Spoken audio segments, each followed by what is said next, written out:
Et j'ai regardé ce spectacle et ça a été un bouleversement pour moi parce que je me suis dit, mais c'est ça que je veux faire. Je veux faire rire les gens. Je veux être sur scène et faire rire les gens.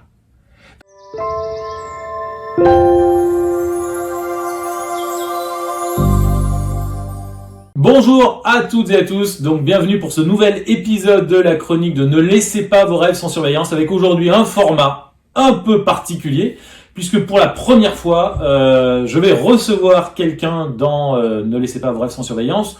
Donc j'ai décidé de changer un peu le format, je vais inviter de temps en temps, il n'y a rien de prévu, je ne sais pas combien je vais en faire, mais en tout cas je vais inviter des gens que j'admire, que j'aime, qui m'inspirent, que je trouve intéressants, avec qui je prends plaisir à partager du temps. Donc il y en aura quelques-uns sur l'année. Et pour inaugurer cette nouvelle séquence, ce nouveau format, je suis très heureux d'accueillir Monsieur David Garrel. Bonjour Axel, j'adore cette introduction avec des gens qui m'inspirent, que j'admire, que j'aime. J'apprends tout ça. C'est vrai, écoute, avec grand plaisir. Ouais, bon, c'est un plaisir partagé. L'idée du format, c'est vraiment qu'on puisse échanger de manière informelle, détaillée, sur Ne laissez pas vos rêves sans surveillance, sur l'enfance, sur les rêves, tout ça. Il n'y a pas de contraintes particulières, je vais avoir quelques questions, on va faire ça de manière assez informelle. C'est très bien. Alors, il paraît qu'il y a encore en France des gens qui ne te connaissent pas. Je n'y crois pas. C'est toujours une vérité qui est difficile à entendre. Moi-même, le matin, je me réveille en me disant je sens que je rate le coche. Ouais. Mais effectivement, il y a encore des gens qui me connaissent ça, et finalement, tant mieux. Pour ces quelques personnes, est-ce que tu pourrais te présenter, me dire un petit mot? Oui, alors moi, je suis David Garrel, j'ai 48 ans, et je suis tourangeau d'origine, parisien d'adoption. Je suis monté à Paris pour être comédien. Et donc, je suis monté le 11 septembre 1995. Tu te rappelles la date? Je me rappelle, oui, parce que c'était un 11 septembre. Alors, c'était bien avant les événements. Mais je me rappelle, de la date, parce que je me rappelle d'où je venais. Et je me rappelle ces premiers mots que je me suis dit quand je suis descendu avec ma valise, qui était une grande valise marron, un peu en carton, que mes parents avaient depuis des années. Et je suis monté avec cette grosse valise. Et j'ai posé les pieds sur le quai de la gare Montparnasse. Il était très tôt, puisque je commençais une période probatoire à Florent, ce qui permettait par la suite de rentrer au cours Florent.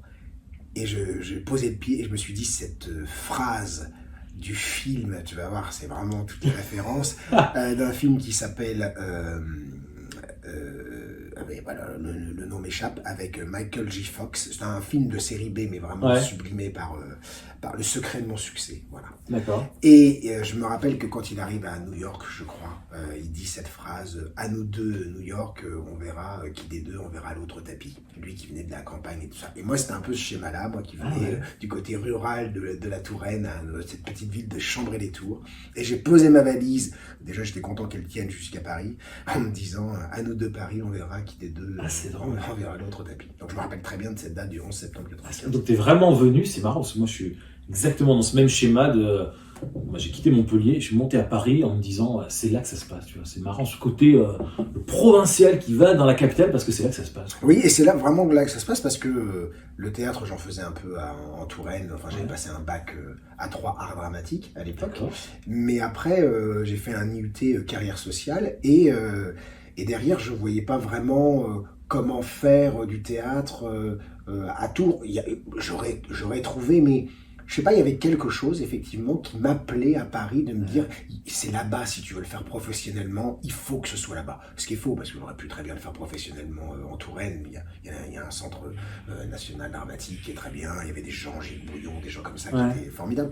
Mais non, il y avait un truc de, il faut que j'aille à Paris. Et comme je n'ai pas fait beaucoup de recherches, en réalité, ce sont des choses qui se sont présentées à moi.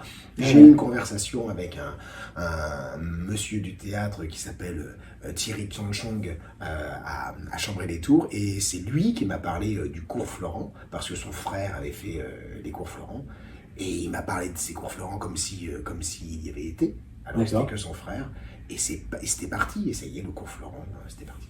D'accord. Et donc je suis allé au cours Florent. J'ai fait toutes mes classes au cours Florent et très vite derrière, en sortant du cours Florent, je suis devenu professeur d'interprétation, puis ensuite professeur d'improvisation.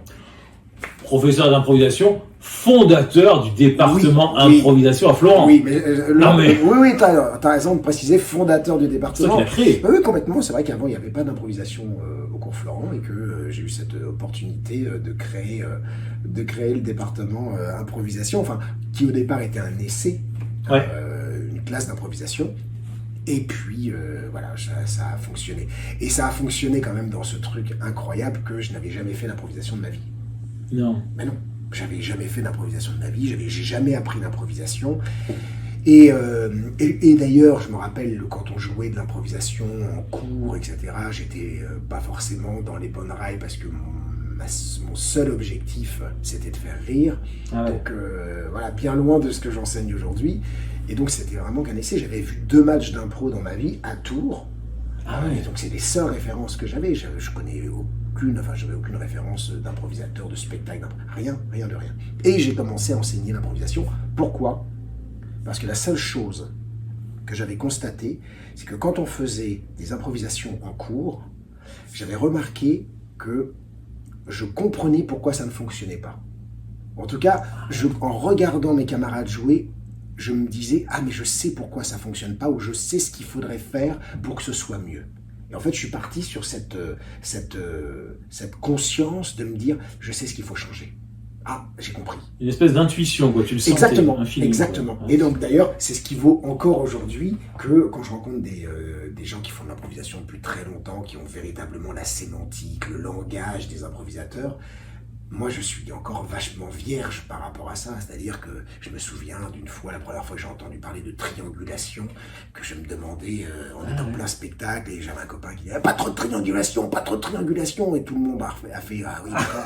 Et moi, j'ai dit, mais qu'est-ce que c'est que la triangulation alors qu'on est en plein spectacle.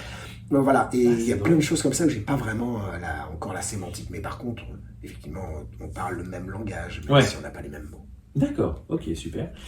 Et du coup, tu as toujours voulu faire du théâtre, devenir comédien, c'est un truc d'enfant? Et non, et alors, oui, c'est un truc d'enfant. Mais c'est ça qui est très amusant.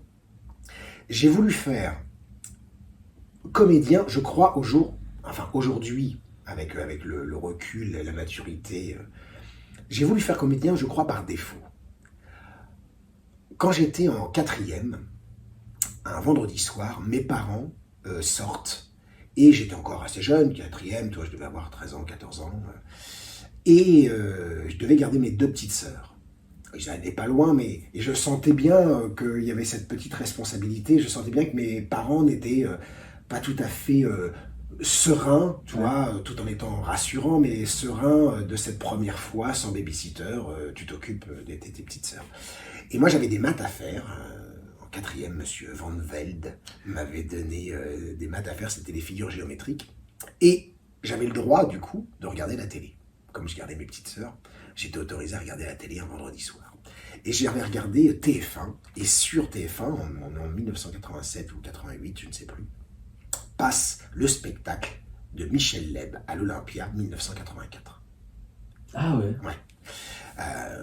Vraiment style musical avec l'orchestre Badini derrière, etc. Et j'ai passé une soirée merveilleuse.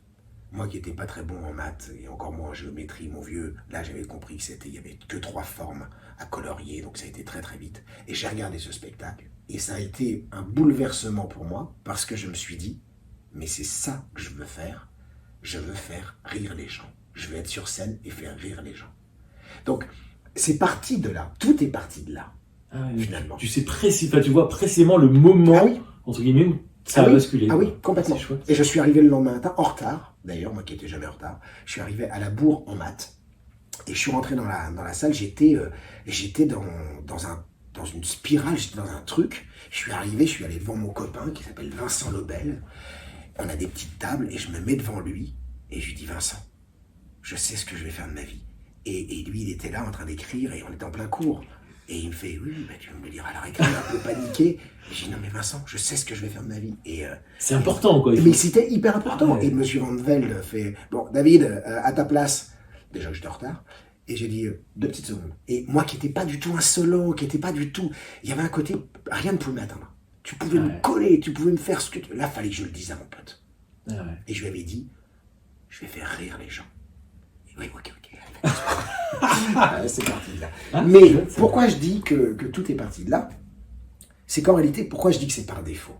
C'est parce que, en réalité, aujourd'hui, cette envie de faire du one-man, du stand-up, du musical, même, je préfère même, c'est un peu désuet, on est beaucoup dans l'ère du stand-up, etc. Mais aujourd'hui, elle m'est un peu passée. Mais en réalité, au fil du temps, ce que j'ai réalisé, c'est que mon envie était véritablement d'apporter du plaisir aux gens. Juste ça. Les faire rire, la scène, en réalité, n'était qu'une sorte de produit fini. C'est ce qui s'est présenté à moi en ce vendredi soir, et je me suis dit, c'est ça que je veux faire. C'est la scène que je veux faire.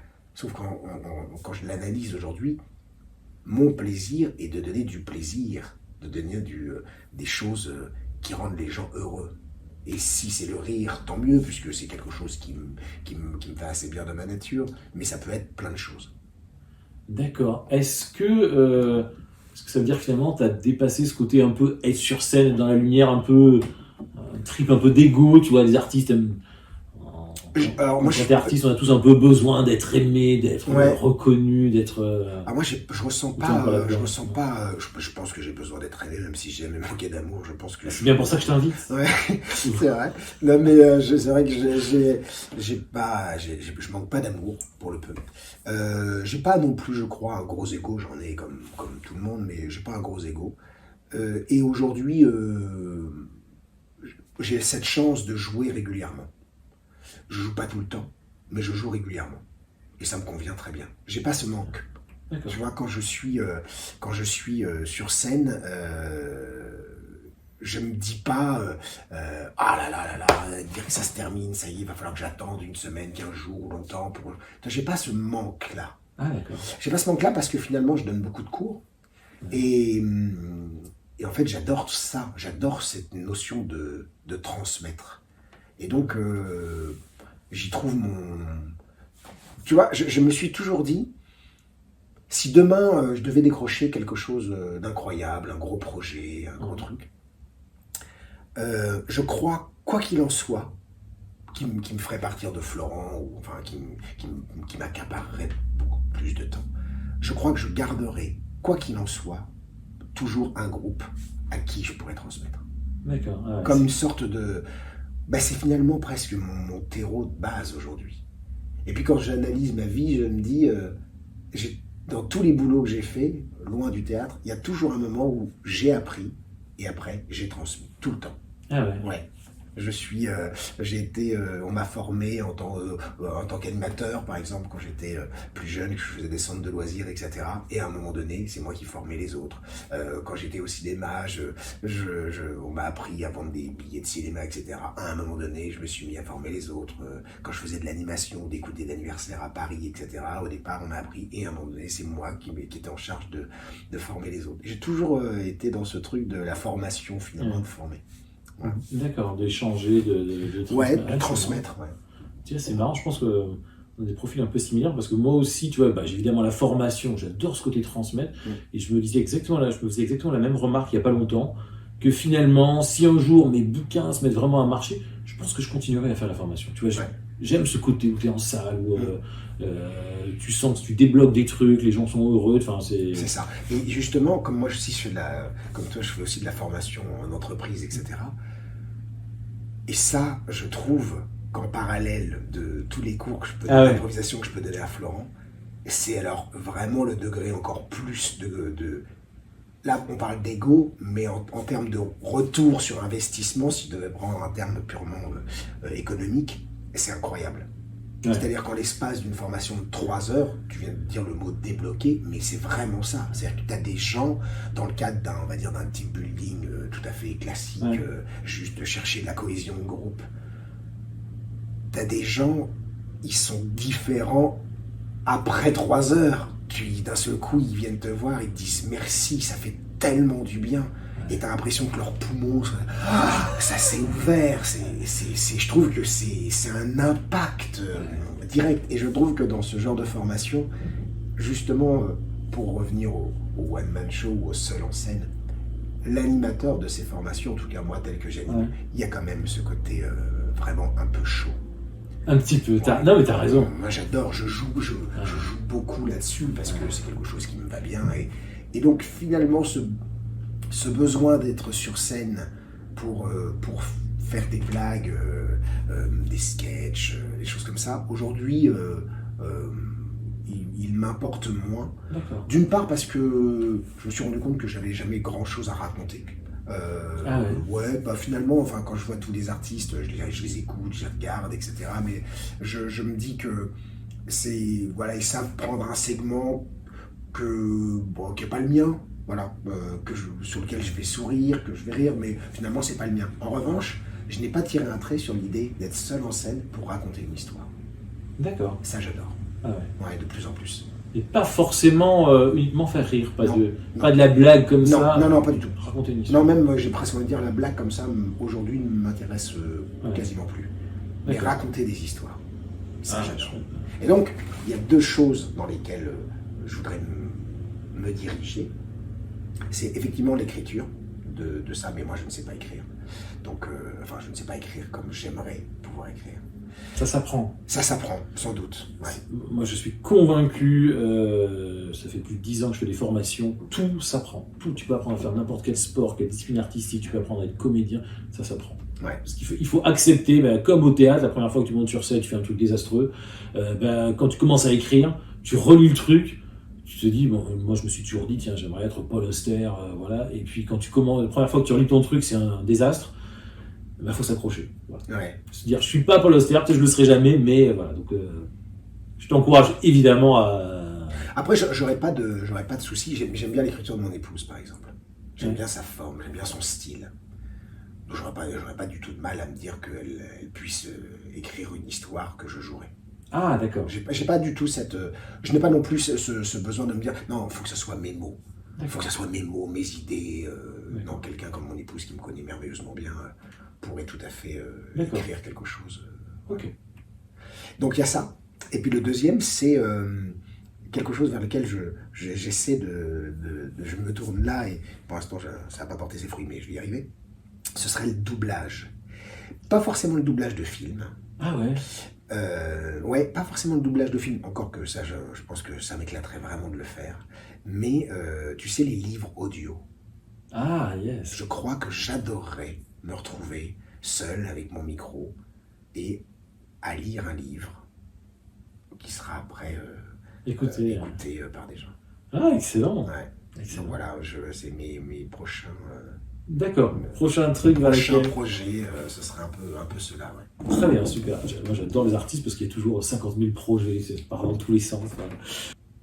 Comment tes parents ont réagi quand tu as annoncé que tu voulais faire du théâtre? Est-ce que ça a été bien, pas bien?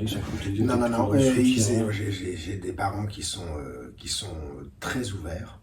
D'accord. Donc il y a eu un peu de peur. On remet dans le contexte, je viens d'avoir mon bac. Il y a déjà cette envie de faire du théâtre, puisque j'ai un bac art dramatique et que à l'époque je l'associe beaucoup, l'art dramatique, quand même au one-man show. Mais je suis quand même très jeune, pas mal couvé, donc il n'est pas vraiment encore d'actualité, même pour moi, de partir du cocon familial. Donc je fais 2 ans d'IUT. Ces 2 années d'IUT en carrière sociale m'ouvrent énormément vers l'extérieur, coupe le cordon parce qu'on a des stages à faire. On a des stages à faire en dehors des départements, donc pendant plusieurs semaines, t'es en dehors de la maison, etc. En plus, moi, je vais choisir sur le 2e stage, je choisis de travailler avec des handicapés. D'accord. Qui sont des personnes en situation de mentaux, donc des psychotiques, des trisomiques, etc. Parce que c'est une population qui t'attirait? Oui, enfin, non, qui m'attirait pas, qui me faisait peur. Enfin, qui me faisait peur, avec ce regard un peu, tu sais, d'enfant, il est différent, tu vois, il me met mal à l'aise du fait de sa différence, etc. Donc, du coup, je suis allé à la rencontre de ces gens-là pour les connaître, les comprendre, me dire, faut que je dépasse mes peurs, tu vois, c'est complètement ridicule, je peux pas le mettre à l'amende sous prétexte qu'il n'est pas différent, quoi. Et donc, ça, c'était en 94. Et ces stages-là m'ont fait le plus grand bien, puisqu'ils m'ont permis de rencontrer, déjà de me débrouiller tout seul, de rencontrer plein de personnes.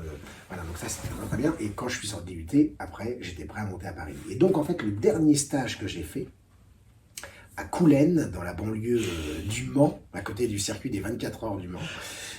J'étais pas très loin de chez moi, parce que c'est la Sarthe, et moi j'étais en Indre-et-Loire, donc il y avait 100 km peut-être.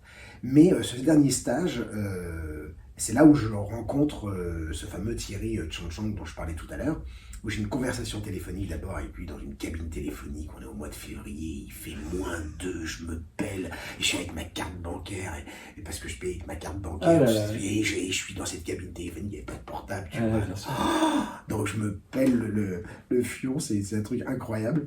Mais je le rencontre le week-end d'après. Et puis, ça y est, j'étais parti à Florent. Donc après, ça vraiment, j'ai orienté le reste sur cette idée. Donc je me suis renseigné, j'ai téléphoné au cours Florent, j'ai reçu la plaquette, je me suis payé ma période probatoire.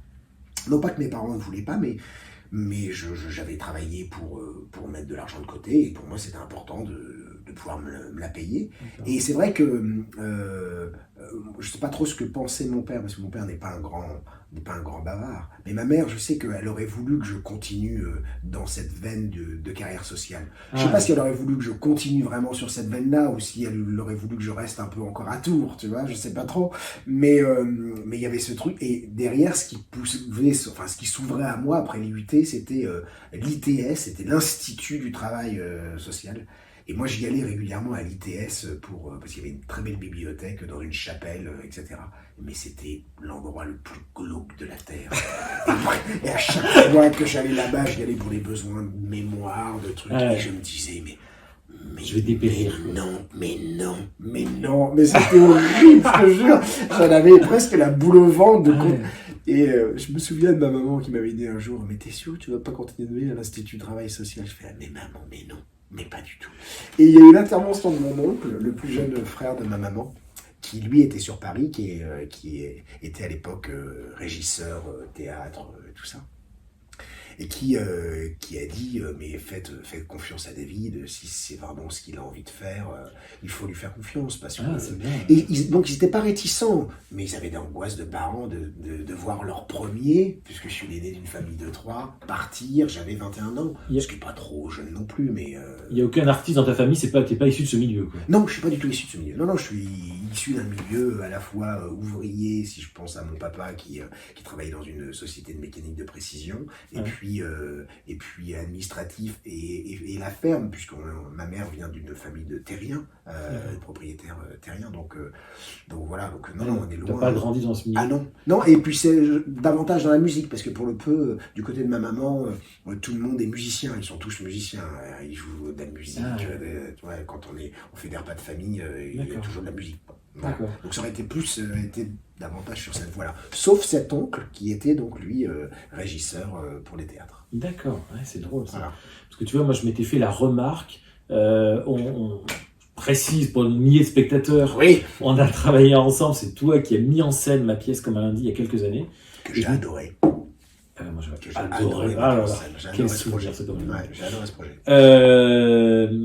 Et je me rappelle une fois, il y avait une de tes filles, je pense que c'était l'aînée, qui était venue au théâtre, voilà, et elle était complètement à l'aise, elle était dans son élément, et tu m'avais dit un truc comme ça, tu m'as dit, mais de toute façon, elle vient souvent à Florent, elle fait des petits impros comme ça, de temps en temps, elle joue. Ouais.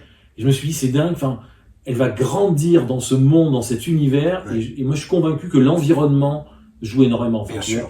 Que moi je suis un peu comme toi, tu vois, mais je suis issu d'un milieu, mes parents sont médecins, mes frères et sœurs, tout le monde est médecin. Donc dire je vais faire du théâtre, de la littérature, c'est lunaire, quoi. C'est pas du tout dans le truc. Et je pense que finalement, voilà, si tu montres à tes enfants, comment tu vis, que ça peut être un métier, je pense que ça change totalement l'état d'esprit. Donc voilà, je m'étais fait cette remarque, c'est pour ça que finalement, peut-être tes filles. Et finalement Camille, donc mon aînée, elle est vraiment complètement impliquée dedans, parce que elle veut faire pour l'instant, elle est toujours sur ce truc. Elle veut faire ça. Elle veut être comédienne. Et puis et même ma cadette, qui je suis pas certaine qu'elle veut faire comédienne, mais elle a pris des cours de théâtre, voilà. Mais après, c'est ce que j'en parlais il y a pas longtemps avec une personne en disant moi je trouve que ça devrait être obligatoire. ça devrait être dans les cours. C'est-à-dire que le théâtre, et pas le théâtre avec forcément cette finalité de monter un spectacle, Bien sûr. mais juste le théâtre devrait être obligatoire dans l'enseignement, dans tous les enseignements. Mais le théâtre, c'est la vie. Enfin, moi, au collège, au lycée, je te foutrais tous les élèves sur scène, 2 heures par semaine, tu développes tellement de trucs. Oui, et puis tu le fais avec des vrais comédiens, et tu le fais pas forcément... Alors j'ai rien contre les professeurs, parce qu'il y a des vrais passionnés, mais je trouve aussi qu'il y en a qui font ça un peu par défaut, ou qui ont une approche tout à fait littéraire du théâtre, et c'est pas ça. Moi, je parle de comédien, je parle de prise de parole, je parle de savoir sortir des choses, je parle de oser dire les choses, je parle de toutes ces choses-là, qui font que les gens sont obligés de s'écouter, qui sont obligés de soigner leur façon de parler, qui sont obligés d'être en relation avec l'autre, ils sont obligés de se regarder, ils sont obligés... Tu vois, je trouve que on devrait faire ça, mais obligatoire. C'est obligatoire. Je te foutrais tout le monde sur scène, évidemment. Mais on n'a pas besoin d'en faire des heures et des heures, mais à l'instar du sport, de l'éducation physique, où on en met 2 ou 3 heures par semaine, mais on devrait faire exactement la même chose. 2 à 3 heures de théâtre pour tout le monde par semaine. Pour tout le monde. Mais on ne l'appellerait pas théâtre, mais on l'appellerait expression orale, on l'appellerait autrement. Mais parce qu'après, le théâtre a aussi ce truc où on a pour beaucoup l'image du théâtre. Et c'est marrant parce que c'est une image qui est malmenée, mais elle perdure tout le temps. Il y a toujours ce truc, tu vois, du théâtre un peu classique. Et voilà, mais c'est pas que ça le théâtre, quoi. C'est vraiment... Non, c'est tellement plus. Bon. 100% raison. Ben justement, on parlait de Comme un lundi, donc la pièce que tu avais mise en scène en 2016. Et on l'avait amené à Avignon, 2 étés, c'est des souvenirs dingues. Et on avait mis en place un truc, quand on abordait les gens dans la rue, moi je me rappelle, on leur posait toujours la même question pour les pour les tracter, quel est votre rêve? Et du coup, effectivement, non, c'était pas exactement ça, parce que je vais te la poser, la question qu'on posait aux gens dans la rue. On leur disait, si vous rencontriez l'enfant que vous étiez, qu'est-ce que vous lui diriez? David, si tu rencontrais le petit David, tu choisis l'âge que tu veux, qu'est-ce que tu lui dirais sur ce que tu as appris? Je lui dirais sans doute de ne pas trop tergiverser, de ne pas se poser trop de questions, parce que évidemment il y a au fond de nous-mêmes des convictions profondes. Et il faut savoir les écouter, ces convictions. Et quand on est un peu en manque de confiance, on se trouve beaucoup d'excuses pour ne pas se dire que ce qui est en nous, véritablement, c'est notre moteur. Et donc du coup, on perd un peu de temps, on se dévie. Alors après, ça fait partie aussi de notre construction. Mais c'est vrai que j'aurais envie de lui dire vas-y, fonce. Et puis tu verras.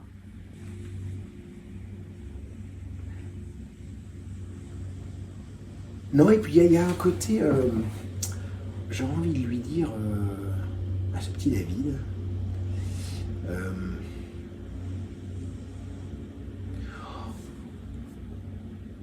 de ne pas trop se poser de questions, mais c'est compliqué cette question parce que je me suis paramétré moi au fur et à mesure que j'ai grandi, et évidemment je suis toujours aujourd'hui dans une forme de correction de toutes mes enfin c'est pas mes défauts, mais ce qui fait partie, enfin si j'ai des défauts, mais ce qui fait partie de moi, la tendance à la procrastination, tu vois, mais parce que je me trouve des excuses, parce que comme je suis un gros bosseur, du coup je m'octroie des moments où je ne fais rien, ce qui pourrait être en soi bien, mais je vois très bien que cette part de procrastination pourrait prendre beaucoup de place, et déjà je trouve qu'elle prend beaucoup trop de place. Du coup, tu culpabilises par rapport à ça? Ouais, je m'en veux souvent.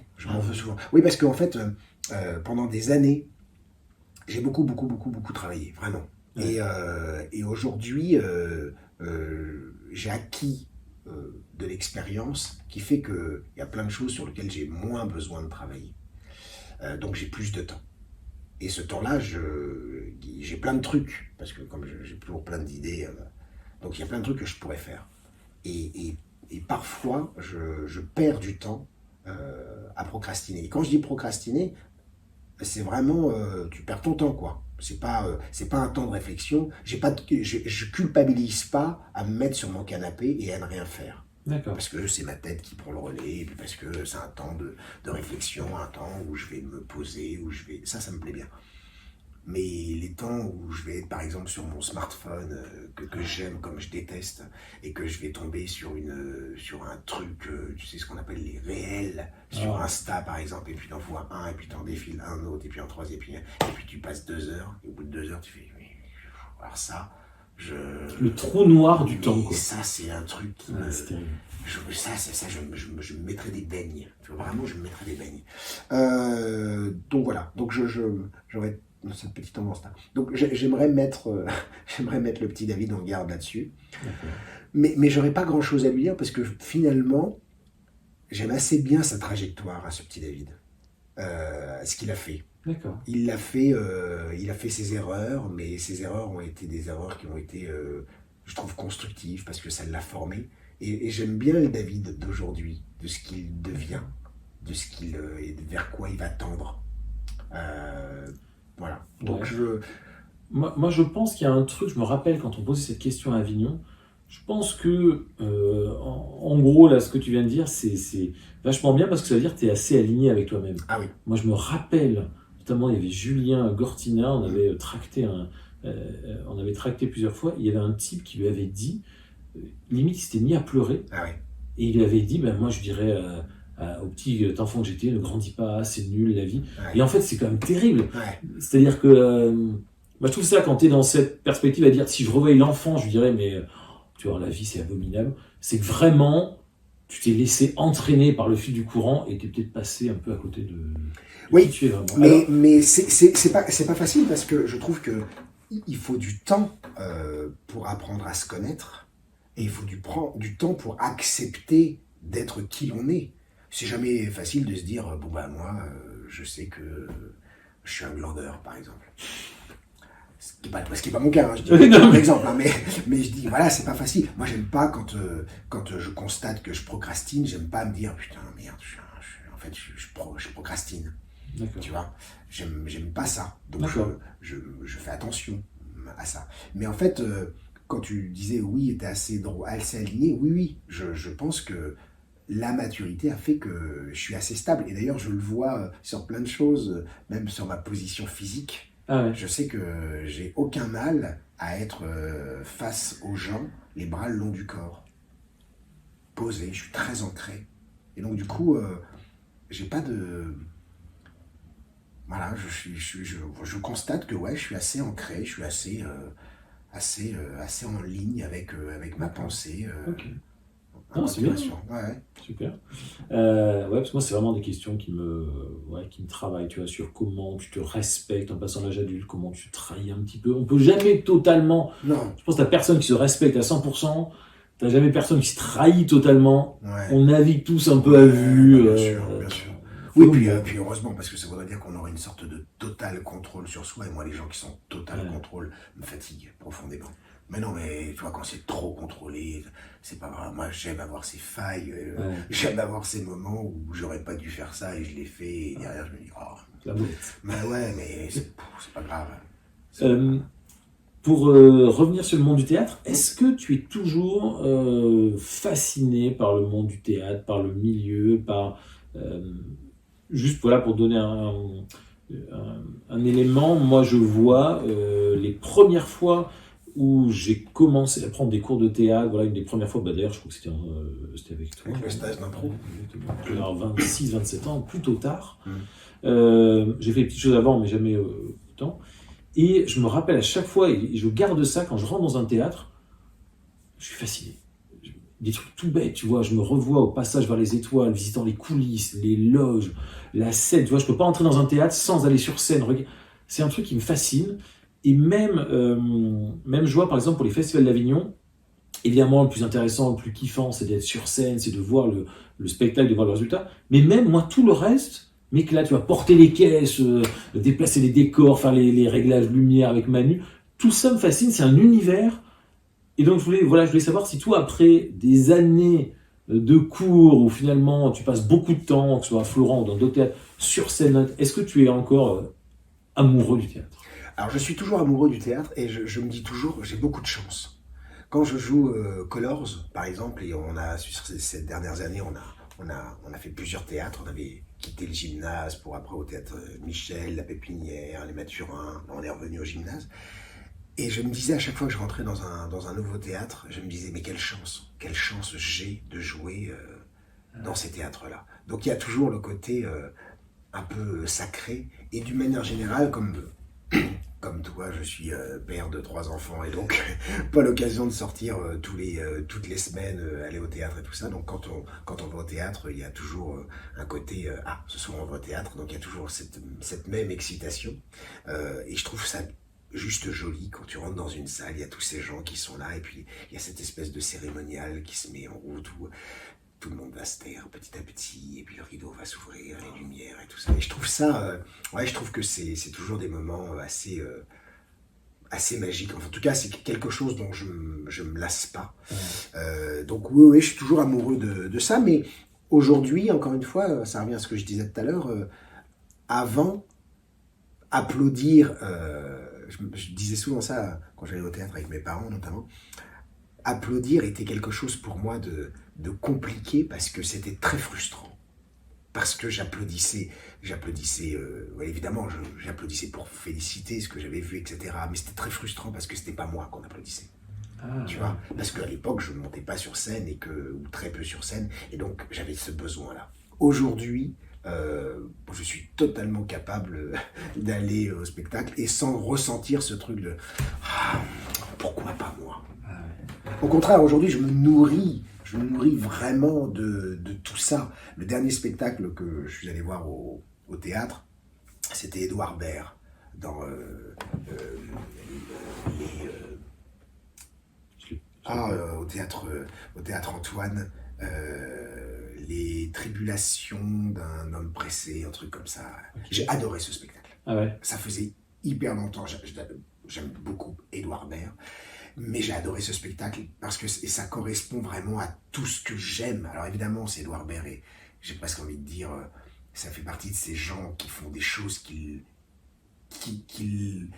les habitent. Donc on a presque envie de dire personne d'autre que lui peut faire ce qu'il fait. Tu vois, ce sont des styles qui sont très identitaires. Mais j'adore ce genre de spectacle. Voilà. Et ben tu vois, j'ai apprécié ce truc-là et le seul chose positive, c'est de me dire, oui, c'est ce genre de spectacle que j'aime, c'est ce genre de spectacle. C'est aussi pour ça que j'aime aller au théâtre, c'est pour avoir ces moments-là, pour rire, pour être ému, pour être touché, pour être émerveillé, pour regarder, pour retrouver ses yeux d'enfant, voilà, tout ça. Okay. Ouais. Et du coup, t'as plus ce côté un peu, c'est un petit pincement au cœur, un petit... Non, non, parce que à l'époque, je l'avais sans doute, parce que je me dis, j'espère que ça m'arrivera. Aujourd'hui, je me dis, je sais que ça peut m'arriver. C'est-à-dire que je ne suis pas passif par rapport à ça. Ouais. Si j'ai envie de vivre ça, tu peux pas au niveau d'Édouard Baird, mais je peux m'en donner les moyens. Ouais. J'ai suffisamment aujourd'hui d'expérience, de contact pour le faire. D'accord. Ouais, c'est toi. Ah, tu vois, moi, je ne suis pas encore tellement là. Moi, je vois notamment, par exemple, sur les bouquins, quand je vois des gens chez les gros éditeurs, tout comme ça, ouais. Putain, je me dis, mais... ouais. Quand est-ce que c'est mon tour, entre guillemets, tu vois, il y a un moment où voilà, je suis encore un peu... ouais. Oui, mais moi, ça vient du fait que je ne me compare pas et j'adore être à côté. Alors, je l'ai moins au théâtre, mais je l'ai plus en course à pied, par exemple, où je rencontre des gens que je trouve fascinants en course à pied, etc. Mais je les envie pas. Je suis fasciné par ce qu'ils sont capables de faire, mais je les envie pas. Ouais. D'accord. Ouais, c'est ça. Ça me motive. Ouais. Ça me... Comme je suis pas dans le côté de concurrent, mais je suis plutôt pour pousser mon propre curseur au plus haut. Ouais, c'est-à-dire exploiter au maximum mon potentiel. Et après, si mon potentiel fait que je ne suis que là et pas là, c'est pas grave, je m'en fous. Ce qu'il faut par contre, c'est me dire... Je suis toujours frustré si je me dis, là vraiment j'aurais pu faire mieux. D'accord. Ah, c'est bien. Tu vois. Alors moi, tu vois, je suis dans ce mélange. Quand je vois des trucs géniaux, je me dis, j'arriverai jamais à faire ça. Je suis dans l'admiration. Puis Ouais. parfois, je me dis, il faut que je bosse plus. Parfois, je suis un peu jeune. Enfin, Ouais. je suis pas, tu vois, moi, je suis pas totalement au clair avec tout ça, quoi. Ouais. Je suis vraiment dans cette espèce de, je pense, comme beaucoup d'artistes, un peu ce marasme, un peu de Mais m'interroger, quoi. alors après, c'est peut-être une question de nature. Et parfois, encore une fois sur le sport, je me suis peut-être trop souvent dit ça. Et peut-être que des fois, c'est ce qui m'a empêché d'aller plus haut sportivement parlant. Mais, je trouve que quand on a des exemples comme ça, de figures qui nous inspirent, qu'on trouve dans le travail, nous émerveillent, je trouve que c'est un point vers lequel on a envie d'aller. Et tant que c'est moteur, c'est super. Effectivement, partir en se disant non, j'y arriverai jamais, bah, autant de rien faire. C'est vrai. Alors que moi, je me dis, je n'arriverai peut-être pas à ça. Mais en tout cas, c'est dans cette lignée que je Quelle veux aller. inspiration. Ouais. C'est vraiment ça. C'est-à-dire que c'est vraiment inspirant. Et j'ai pas de regrets, j'ai pas de jalousie. Je suis pas, de toute façon, je suis pas quelqu'un d'envieux. Mais par contre, ça m'inspire. Ah, c'est chouette. Ouais, ça m'inspire. Ah, génial. Mais tu vois, c'est marrant parce que c'est presque une philosophie de vie. Ce côté très positif que j'ai en finalité, d'être capable mais que toi aussi, tu as, puisque tu es quelqu'un d'assez solaire en réalité. Mais ce côté très positif de voir toujours plutôt le bon côté des choses, et bien toi, tout ça, c'est l'improvisation pour revenir C'est vrai. à qui je suis. Je suis David Garel. Ah, Et tout ça, c'est l'improvisation qui me l'a...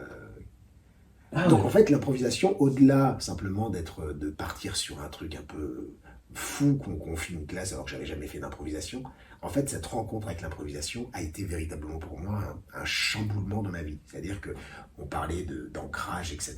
Les choses ont commencé à se mettre en place, à évoluer, à progresser chez moi à partir de ce moment-là. D'accord. Plus j'ai travaillé l'improvisation, plus je l'ai compris, plus je l'ai enseigné, plus je l'ai compris, plus je l'ai enseigné, plus je l'ai compris. Et tu creuses, quoi. Et je creuse, et plus ça me met en place sur plein de choses. Ah, génial. Et en plus, vous avez la remarque, ton histoire avec l'impro a été improvisée. Mais complètement. Mais complètement. La boucle est bouclée. Ouais. Excellent. Qui sont tes héros? Qui sont les personnages, pardon, vivantes, mortes, réelles? Voilà. Qui sont les gens qui t'inspirent? Alors, je vais peut-être te surprendre, c'est pas forcément des gens qui sont connus, parce qu'il y a des héros du quotidien. Mais bon, évidemment, je vais parler même si aujourd'hui je suis moins, mais évidemment, je pourrais pas oublier cette rencontre avec Michel Leb, puisque c'est celle qui a provoqué quand même beaucoup de choses. Et d'ailleurs, j'ai rencontré son fils, Tom, avec qui on a fait un Colors. Et Tom, qui est un garçon charmant, mais vraiment charmant, avec qui on a discuté pas mal ce soir-là. Ouais. Tu lui as raconté cette histoire? Mais oui, bien sûr. Bien sûr. Bien sûr, je lui ai raconté, Incroyable. je lui ai dit, écoute Tom, il faut que je te raconte, et je lui ai dit ça, je lui ai dit, je ne sais pas si c'est ton papa, c'est grâce ou à cause. Oui, il me dit, on va dire grâce. Et je dis, tu as raison, grâce à lui. Et donc je lui ai raconté cette histoire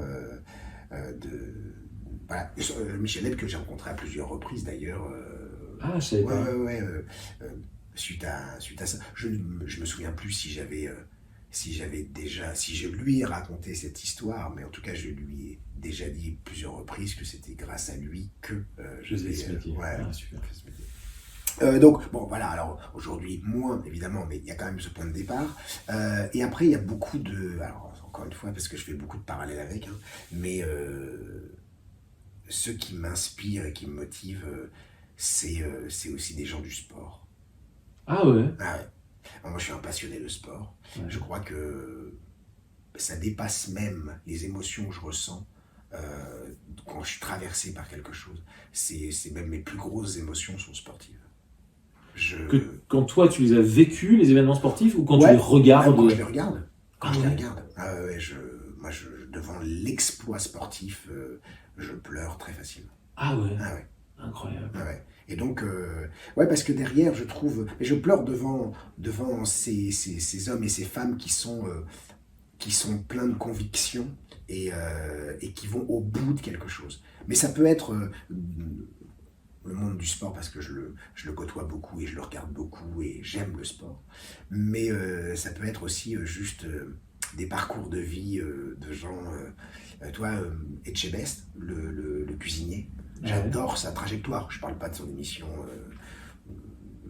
ses émissions à télé, tout ça, mais juste un documentaire sur ce mec-là. J'adore ce mec. J'aime ce qu'il est, j'aime son côté, ses racines, j'aime ce truc-là. Tu vois. J'ai été évidemment émerveillé pendant des années par Usain Bolt. Là, c'était moins l'homme, mais plutôt les performances. J'adore l'abnégation d'un Renaud Lavillenie, tu vois, qui ne lâche jamais. Voilà, je suis fasciné par ces personnes avec des convictions qui les poussent au-delà de tout, quoi.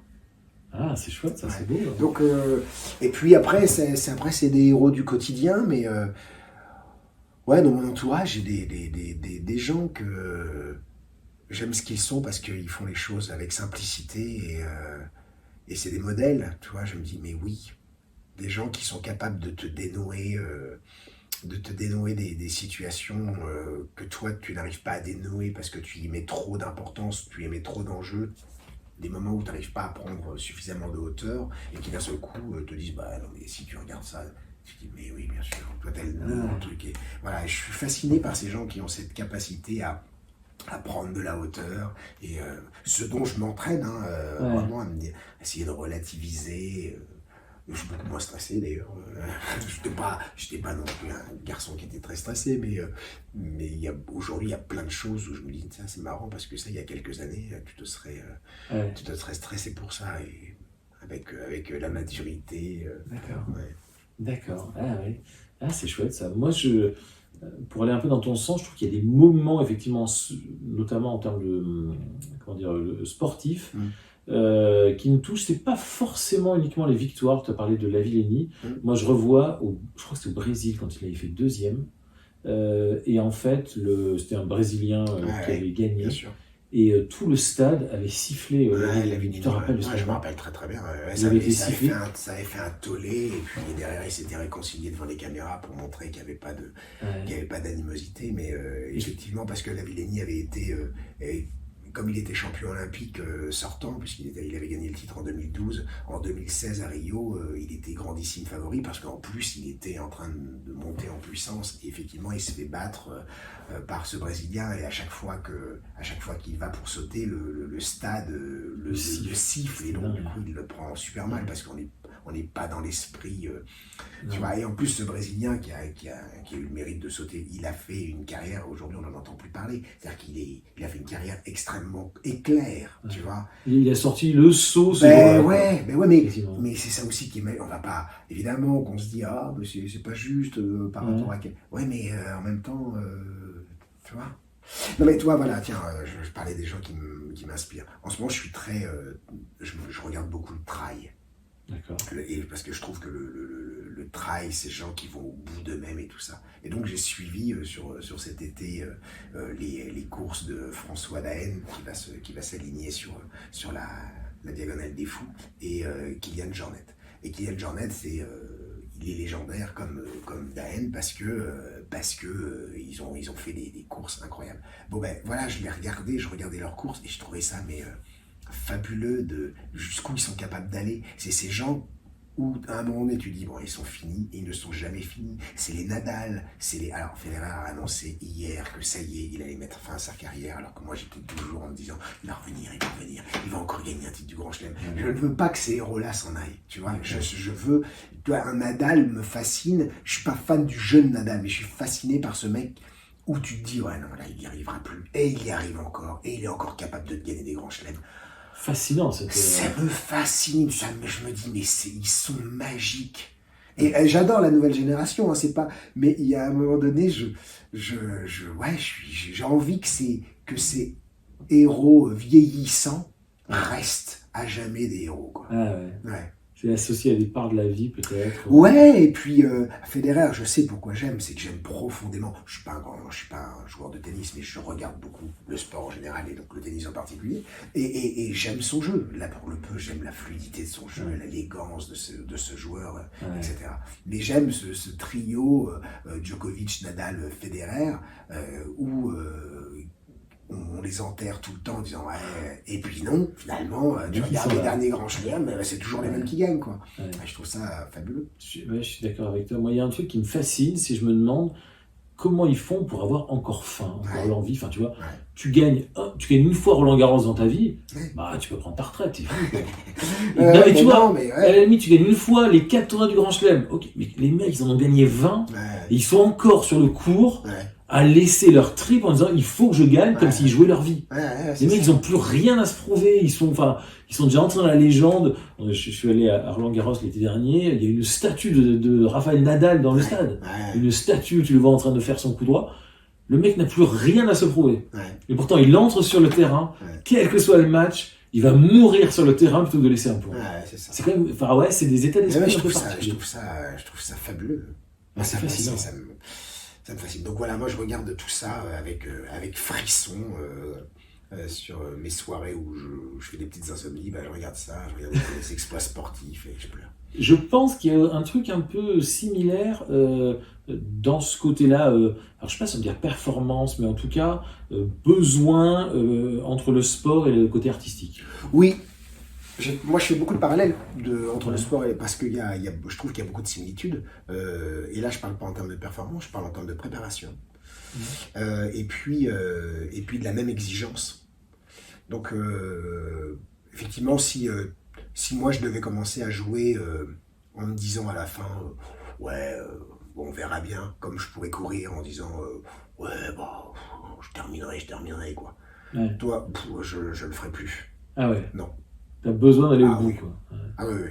Oui, je suis encore dans cette phase de... Ça fait des années où je me dis je vais arrêter la course à pied parce que le corps meurfle quand même pas mal quand toutes ces années où tu cours. Enfin, moi, aujourd'hui, je passe quand même beaucoup de temps à soigner ce corps. Et je pourrais me dire, c'est bon maintenant, cours pour le plaisir, c'est pas maintenant que tu vas... Eh ben non, il y a au fond de moi toujours ce truc de je peux encore faire des choses. Je sais que je peux encore faire des choses. Tu raccroches pas les gants. Non. Il y a sûrement ce côté, je ne sais pas comment l'expliquer, ça, entre le sport et n'importe quelle discipline artistique, un peu, au bout d'un moment, c'est même plus un métier, c'est vraiment, une passion, une vocation, peut-être un besoin, tu vois. Oui, mais ça c'est sûr, mais comme j'ai besoin de courir pour mon bien-être, parce que j'ai besoin d'être sur scène, j'ai besoin d'enseigner, j'ai besoin de transmettre. J'ai besoin de transmettre. Ça, c'est le jour où je ne transmets plus, alors là, pour le peu, là, c'est compliqué. C'est pas des métiers, quand même. C'est même pas des métiers, à mon avis. Tu peux pas parler de retraite, de trucs comme ça. Non, j'y pense pas, d'ailleurs. Non, mais tu vois, c'est lunaire, quoi. Tu as dit quelque chose de très juste tout à l'heure. Tu as dit, je mesure à chaque fois que je rentre dans un théâtre le privilège que c'est. Moi, je me dis pareil. Je suis encore à me dire, c'est merveilleux, c'est incroyable. Et même...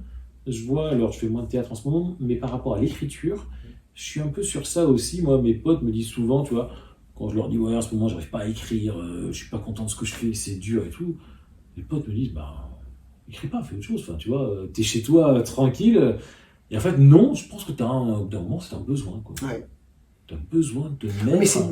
Mais tu vois, je trouve que cette difficulté à écrire, je trouve qu'elle est comparable avec une difficulté à s'entraîner. On traverse tous des périodes où, par exemple, tu cours et t'enchaînes les entraînements et c'est dur. Et tous les jours, c'est dur. Et il n'y a pas un seul moment où tu dis « Ah, ça fait du bien !» Tu vois, tu traverses des tunnels pendant 15 jours, 3 semaines. Chaque fois que tu sors, tout est compliqué, rien. Et j'imagine que l'écriture, c'est pareil, où tu as la volonté, tu as envie, et puis rien ne sort, rien ne te convient, tu relis.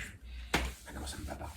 Et pourtant, il faut continuer. Ouais. Mais c'est comme quand j'enseigne l'impro, c'est pareil. Il y a forcément des phases où je sens qu'en cours, mon message passe moins bien, mais je sais que le cours, au bout d'un seul coup, tu vas littéralement voler Et tout ce que tu vas dire, tu vas savoir le dire, tu vas trouver la bonne rythmique, tu vas trouver... Et tu sais que tes élèves vont te regarder comme ça parce que là, ils vont sentir qu'ils vivent un cours exceptionnel alors que ça aurait été le même cours que tu as fait 2 mois avant, sauf qu'il n'y a rien qui est sorti, tu n'as pas trouvé tes mots, tu n'as pas su passer, tu n'as pas su toi te placer, tu n'as pas su l'expliquer, tu n'as pas trouvé les bonnes impros, tu n'as pas trouvé les bons mots pour débriefer les impros. Et puis d'un seul coup, clac, ça passe. Oui, mais pour cette fois-là, juste pour cette fois où ça va être un cours merveilleux, ça vaut, ouais, bien sûr, t'acceptes le rêve. Ouais. Ce moment où t'as l'alchimie, où vraiment ça coule de source, et ouais, c'est un peu magique. Super. J'allais dire, est-ce qu'il te reste encore des rêves? Qu'est-ce que tu rêves encore de faire? On peut le formuler comme ça. Ouais, alors je rêve de participer au marathon de Paris grand public des Jeux Olympiques. Ok. C'est très clair. Ça pour le coup, c'est un rêve très précis. Et puis assez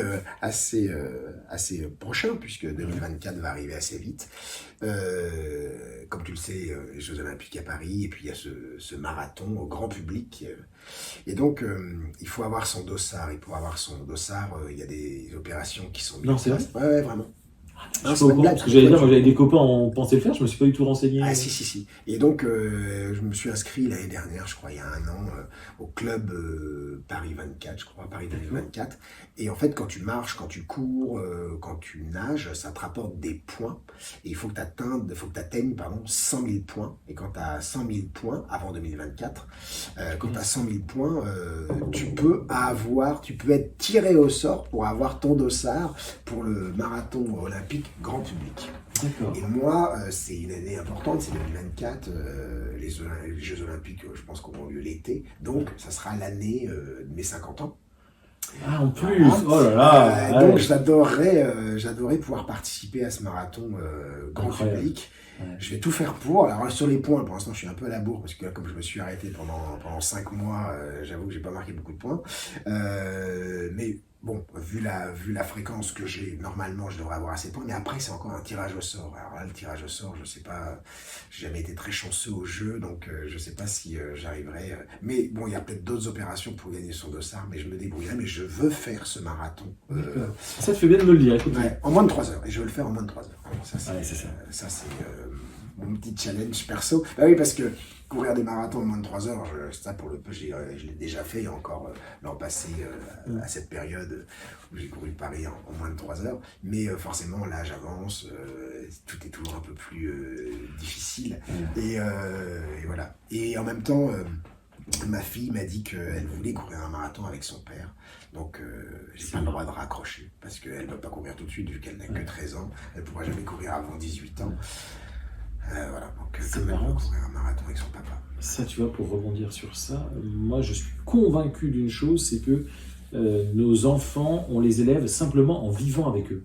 Oui. Et je pense qu'en fait, t'as pas besoin de te perdre dans des discours, en fait, ils te regardent simplement vivre. Et je dis ça parce que tu vois, ça fait 2 fois que tu parles de ta fille, tu dis elle veut courir un marathon avec moi et elle veut devenir comédienne. Et je pense que c'est pas du tout, tu vois, anodin. Moi, je me fais la même remarque avec mes enfants, tu vois. Je suis pas du tout dans le milieu artistique. Voilà, quand j'ai dit que je voulais écrire, ça n'a pas été du tout, ça n'a pas coulé de source. Et maintenant, je vois, c'est marrant parce que mes enfants ont intégré totalement l'inverse. C'est-à-dire qu'écrivain, c'est un job, quoi. Ah ouais. Faire une chronique comme ça, bah c'est normal, il faut bosser, c'est normal, il y a du taf. Et donc du coup, je pense que simplement ça, en regardant, tu vois, les enfants, en regardant les parents vivre, ils intègrent des choses, ils disent bah oui finalement, être sur scène dans un théâtre, moi enfant ça me semblait c'est totalement délirant, bah mes enfants oui, bah c'est peut-être un peu banal quoi, enfin c'est une partie du quotidien. Ou écrire, tu vois, je me disais moi, devenir écrivain c'est un rêve et tout. Mes enfants, bah oui, c'est un job quoi, il faut écrire, mais du coup un job, à la fois ça désacralise le truc et en même temps c'est bien parce que quand tu intègres que c'est un job, ça veut dire qu'il faut bosser quoi. Oui. Faut bosser, il faut être régulier, il n'y a pas de mythe, que ce soit dans le théâtre, dans l'écriture, t'as pas de le talent, le génie, pas du tout. Il y a un moment il faut taffer, il faut répondre présent tous les jours, il faut et je pense que c'est bien, je pense que tu as transmis ça à ta fille du coup ce que tu as dit, je pense que je suis un peu dans le même truc voilà, sur l'éducation. Donc, ce rêve-là. Pardon, voilà, j'allais dire. Premier rêve. Ensuite. Premier rêve qui qui est le prochain. Ensuite, je pense que j'ai toujours ce rêve du seul en scène, mais toi je le différencie, je l'appelle plus one man show, je l'appelle seul en scène, où c'est pour moi, je fais une différence entre faire des blagues, des sketchs et raconter une histoire. Mais je crois que j'aimerais, oui, raconter une histoire sur scène. Ça, c'est un truc que j'ai toujours. Et puis... Donc tu disais peut-être ta femme qui l'écrirait. Oui, enfin, ça fait longtemps qu'on s'est dit que avec Alex, qu'on jouerait ensemble et qu'on écrirait. Pour l'instant, c'est un peu compliqué parce que Arthur, mon petit dernier étant petit, il accapare quand même beaucoup d'attention. Puis les enfants sont quand même encore jeunes. Donc, dans nos temps libres, c'est un peu plus compliqué. Mais il y aura ce temps-là qui arrivera. Puis je me stresse plus. C'est-à-dire que je ne me dis plus aujourd'hui, faut que je le fasse avant tel âge. Ouais, là, je n'ai plus de... Tu t'es libéré de la pression. Ouais, je me dis, ouais, là, on verra. Il n'y a pas d'urgence. Non, il n'y a pas d'urgence. Mais en ne mettant pas d'urgence, c'est pas non plus... je le repousse pas, quoi. Tu vois, je me dis pas... c'est pas ce truc inachevé de le repousser. Mais j'ai moins ce besoin de... Maintenant, il faut le faire maintenant. Je pense que à un moment donné, dans ma vie, ça sera le moment, vraiment, d'écrire ce spectacle et ça se présentera à moi et je me dis, ouais, là maintenant, j'ai plus c'est maintenant qu'il faut que je saisisse les choses. Ouais. Tu penses que tu le sentiras. Ouais, ouais. En fait, ça a souvent été dicté comme ça. Et toi, ça fait partie de la maturité, je trouve, ou de l'ancrage, on peut revenir toujours à ce point-là, sur cette capacité à sentir ces signaux qu'on nous envoie ou qu'on ressent en se disant, là je pense que c'est le moment. C'est le moment, c'est l'opportunité. C'est chouette. Ouais. C'est bien ça. Hein. Tu vois, Yann Chevalier, qui avait joué dans Comme un lundi, me disait pareil à un moment donné, je me rappelle, je ne sais plus de quoi on parlait, sur un festival d'Avignon, il me disait, bon, c'est pas maintenant, ça viendra le moment voulu. Ouais. Et je me disais, c'est fort, ça a quand même ce côté un peu lâcher prise. Je ne suis pas du tout là-dedans. Ouais. Enfin, j'essaie. Après, c'est bien aussi de... Parce que, tu sais, il y a aussi ce truc, quand tu dis, si c'est pas le moment, c'est pas le moment, ça peut être aussi un fourre-tout, tu vois. C'était plutôt... Alors, peut-être j'ai mal formulé, c'est pas le moment, c'était ça viendra en temps. Pour le peu, c'est pas le moment. Ouais, c'est ça. Ouais. En gros, moi je l'avais compris comme faut pas forcer, tu vois, un côté un peu zen, un peu. Ouais, faut pas forcer les choses. Après, il y a toujours ce truc, on dit jamais, faut pas forcer la chance, faut la provoquer. Voilà. De toute façon, il y a une question aussi de disponibilité. Ouais. Moi, je vois bien que actuellement, j'ai pas cette disponibilité-là. Voilà. Ok. Parfait. Écoute, je crois qu'on est pas mal. Là. On arrive quasiment au bout. Une dernière chose, peut-être le mot de la fin, David, pour conclure cette chronique. Ce que tu veux, est-ce que tu as réalisé tes rêves? Est-ce qu'il il t'en reste encore à réaliser sur l'enfance, sur les héros, les gens qui t'ont inspiré? Je dirais que entre les rêves d'enfant et ceux d'aujourd'hui, en fait, je pense que en ce qui me concerne, mes rêves d'enfant, ils ont conditionné ma vie. Et c'est-à-dire que je crois foncièrement, quand je me retourne, aujourd'hui, je me dis pas, je suis passé à côté, quoi. Finalement, je me rends compte que je suis une trajectoire qui est assez cohérente et par rapport à mes rêves d'enfant. En revanche, effectivement, mes rêves d'enfant, ils ont évolué. Si je reprends ce rêve de vouloir être sur scène et faire rire, je me suis rendu compte que en réalité, l'explication, en analysant les choses, je me suis dit que mon plaisir était dans cette capacité à transmettre du plaisir. Comment je transmets du plaisir?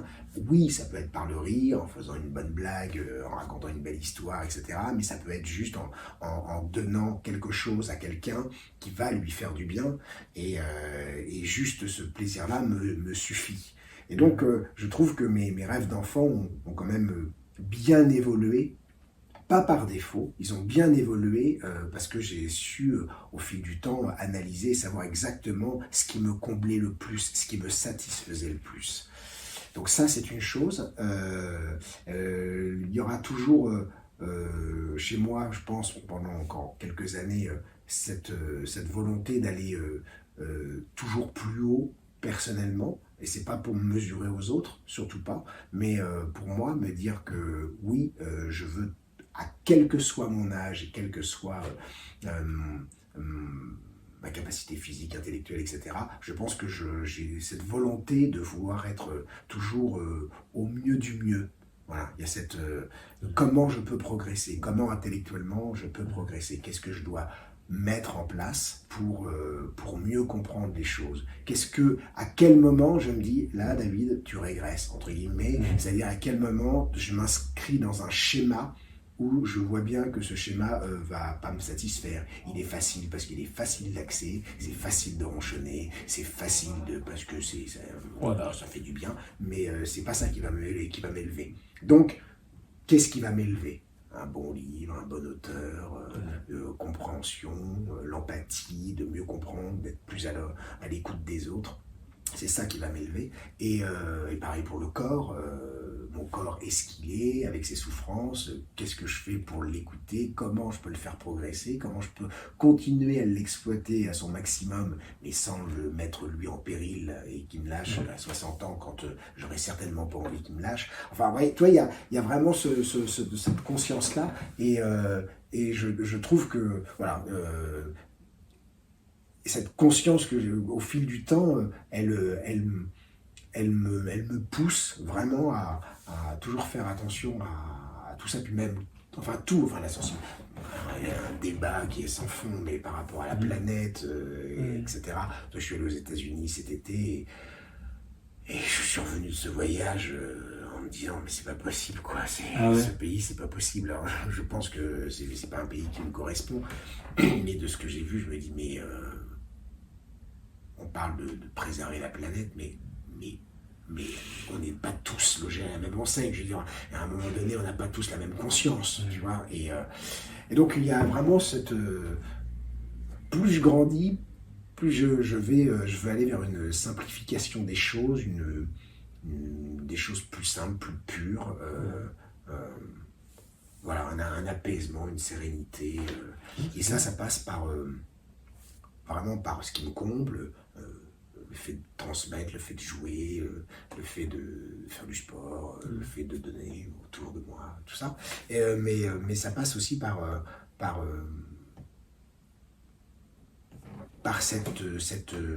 cette sérénité. Et il faut être bien, quoi. Ouais, c'est bien. Tu as dit un truc intéressant, tu as dit plus je grandis. Ouais. Donc, tu n'es pas encore à te dire je vieillis. Tu dis je grandis. Mais je vieillirai pas, tu sais, moi, Axel, je ne vieillirai jamais, je grandirai tout le temps. Les artistes ne vieillissent pas. Ce truc vieillir, même si... C'est vrai que t'as pas l'angoisse. T'as pas l'angoisse du temps qui passe. J'ai pas l'angoisse, si je l'ai, après je le vois, après ça me rappelle à l'ordre, tu vois. Autant j'ai l'impression de grandir intellectuellement parce que je me nourris tellement de choses mais autant je vois bien que physiquement rien n'est aussi simple, tu vois. J'ai toujours des sensations et des images des choses très spontanées. Tu cours comme ça parce que tu as cherché ton bus. Tu pars au quart de tour. Moi aujourd'hui, je vois si je devais prendre un bus et partir au quart de tour, les premiers pas, parce que je souffre de partout au niveau des tendons et tout. Donc actuellement, je il faut lancer. Une fois que c'est chaud. Mais je me rappelle la conversation que j'ai eue avec un ami de mon beau-père. Un mec que j'aime beaucoup qui s'appelle Michel, et il dit il a 60 ans, il est un très bel homme, mais il fait attention à lui, tu vois. Et il dit l'autre fois j'étais sur la plage, il y a un ballon il y a un ballon qui arrive à côté de moi et je vais pour le ramasser et je me rappelle que j'ai 60 ans, et donc plutôt que spontanément d'avoir ce truc pour dire la vache, le temps, tu vois, il dit je me suis arrêté. je me suis mis à côté du ballon, je me suis baissé et j'ai pris le ballon.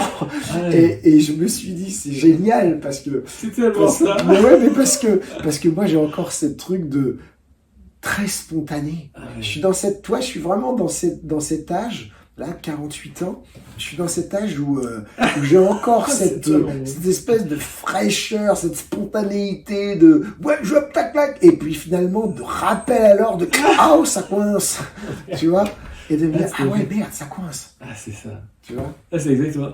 Moi, ça m'a fait un peu la même impression récemment. J'avais, il y a quelques années, j'avais fait des belles photos pour LinkedIn, voilà, sur mon profil pro, et j'avais mis la photo, et puis je sais plus comment ça s'est passé. C'était une conférence Zoom, donc j'avais la photo comme ça, officielle entre guillemets. J'ai activé la caméra et les mecs ont vu ma gueule. Ils ont dit ah bah dis donc, il s'est passé quelque temps. Et en fait, je te jure, moi je me disais bah c'est ma photo, ça me ressemble. Et effectivement, c'était, je sais pas, j'ai dû le faire il y a 10 ou 15 ans. Quoi. Et tu dis ah bah ouais, en fait, tu te vois pas changer quoi. Moi, exactement. Et moi je me vois pas du tout vieillir. Et pourtant je le sens avec mes élèves. Comme j'ai été prof, moi, Florent, assez jeune, je me rappelle que j'avais un rapport avec mes élèves qui était prof-élève, mais il y avait quand même, toi, une vraie proximité. Enfin, tu vois, maintenant... Ils te vous voient. Ils me vous voient. Oh là là, monsieur. C'est vrai. Après, ça change, au fil du temps, après, ils comprennent. Mais il y a... Maintenant, je suis vraiment passé de l'autre côté. Et puis, je porte des lunettes maintenant, parce que je ne vois plus. Donc, quand j'ai écrit tout ça, je porte des lunettes. C'est récent, ça fait un an. Voilà. Et du coup, en plus, moi, je peux plus m'en passer. Hein. C'est vraiment maintenant, dès que mon smartphone, je prends mes lunettes, un bouquin, je prends les lunettes. Tu vois, vraiment, j'ai besoin des... Donc, il y a des plein de... mais tu sais, là, c'est parce que je suis dans ce truc de la transition. C'est-à-dire qu'il y a encore ce côté, ah non, je veux pas. Et puis en même temps, dire, bah, de toute façon, c'est pas grave, c'est comme ça. Tu vois. Mais je sais pas encore tout à fait, j'ai pas encore complètement passé ce cap de l'acceptation, de la maturité.